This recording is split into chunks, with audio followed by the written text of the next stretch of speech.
El día de hoy vamos a ver cómo armar un circuito en paralelo, al igual que las comprobaciones con un multímetro y con una lámpara de pruebas. Anteriormente habíamos indicado cómo medir fase y verificar que fase pase por el elemento de protección, el elemento de control, y armamos un circuito eléctrico simple. Ahora, a este circuito eléctrico simple lo vamos a hacer un circuito eléctrico en paralelo, bajo la configuración de los elementos receptores. Recordemos que para hacer un circuito eléctrico en paralelo debemos tener dos elementos receptores o más. ¿Cómo hacemos un circuito en paralelo? Cuando hicimos un circuito en serie, desconectábamos el elemento receptor y conectamos entre ellos el otro elemento receptor. Ahora no lo vamos a desconectar, simplemente lo vamos a llevar fase a un extremo y neutro al otro extremo.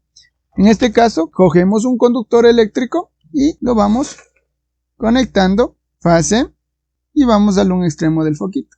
Y el neutro, asimismo, otro elemento conductor y vamos a conectarle neutro y ya está. Recordemos que ahorita estamos trabajando con corriente eléctrica, ¿no? No le he desconectado para que verifiquen cómo es que se va encendiendo cada uno de ellos. Sin embargo, si todavía no tienes habilidades en el mismo, simplemente desconectamos nuestro circuito sin corriente eléctrica y lo vamos conectando, ¿ya? Una vez que ya tenemos esto, verifiquemos. Ya tenemos dos elementos receptores y ahora están conectados en paralelo. A diferencia del circuito en serie, habíamos indicado que el voltaje se repartía para los elementos receptores. Vamos a probar con el multímetro. En el circuito en paralelo, esos voltajes no se van a repartir. Simplemente va a ser el mismo de la fuente de alimentación. Vamos a ver. Configuramos voltaje de corriente alterna, 200 voltios de corriente alterna. Ya habíamos visto dónde están los cables, negro en el común, rojo en la magnitud eléctrica a medir. Y medimos. Fuente de alimentación. ¿Cuánto está? Nos indica 118.1 voltios. Vamos a ver el primer elemento receptor, 118.1 voltios. Y el otro elemento receptor, 118.1 voltios. El mismo voltaje de la fuente de alimentación van a tener cada uno de los elementos receptores.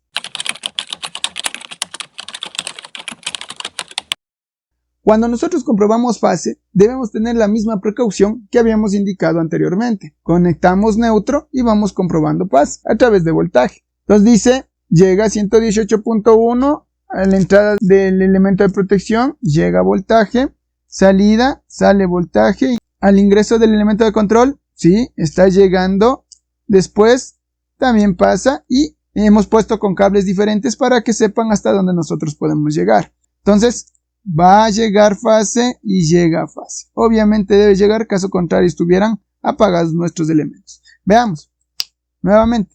¿Hasta dónde va a llegar fase? Hasta antes del elemento de control.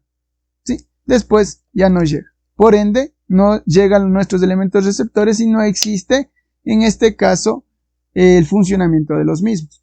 Acordémonos que no podemos pasar a este lado, ¿no? Al otro extremo. Los otros, cuando estaban configurados en serie, podía ir, pero antes del último elemento. Ahora, como están conectados en paralelo, automáticamente podemos ver en los dos extremos donde está fase, más no en los que está neutro, puesto que podemos, si es que el cable estuviese dañado, hacer una conexión en serie a nuestro multímetro y dañarlo.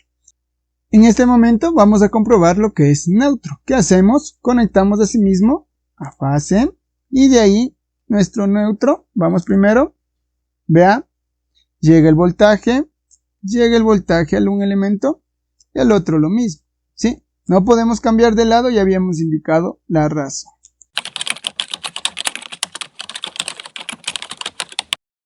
Ahora, mediante nuestra lámpara de pruebas, para saber si es que llegó voltaje o no llegó voltaje a nuestro elemento receptor, simplemente hacemos lo siguiente y se enciende. ¿Qué pasa si es que el bombillo hubiese estado dañado? Simplemente al estar dañado, nosotros verificamos, está con voltaje en nuestros cables conductores en el elemento receptor. Veamos, sí. Entonces, si llega voltaje, llega fase y neutro a este elemento receptor. Entonces, el problema está en el elemento receptor, como habíamos indicado anteriormente. Lo mismo para comprobar la cuestión de fase hasta donde llega la lámpara de pruebas conectada a neutro y vamos midiendo.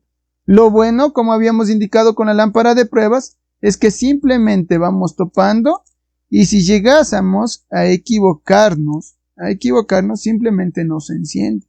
Y si por A o B circunstancias ese cable estuvo dañado o defectuoso, pues se va poner nuestra lámpara de pruebas en serie con un menor voltaje, una distribución de voltajes. Comprobamos asimismo neutro, como era la cuestión, la misma, ¿no? Pasamos a la cuestión de fase y comenzamos con neutro. Se enciende, se enciende, se enciende. La misma cosa, si por A o B circunstancias nos equivocamos, no pasa absolutamente nada con nuestra lámpara de pruebas. Como habíamos indicado anteriormente, si es que por A o B circunstancias llegase un elemento receptor a quemarse, simplemente el otro sigue funcionando, ¿ya? Y a diferencia del circuito en serie, ¿no? Se apagaban todos. Automáticamente estos son independientes. Cada uno va a llegar su fase y cada uno va a llegar su neutro. Y asimismo podemos conectar varios elementos receptores en paralelo, con tal que a cada uno de ellos llegue la fase y llegue el neutro. Vamos a ver. Aquí está otro elemento receptor. Vamos a conseguir un cable, un conductor eléctrico. Vamos a conectar fase a un extremo. Y el otro extremo vamos a conectar el neutro. Listo.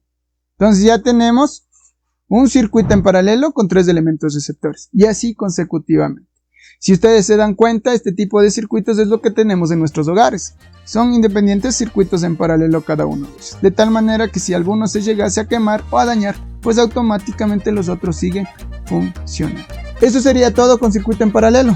Las comprobaciones con el multímetro como lo habíamos visto y las lámparas de pruebas.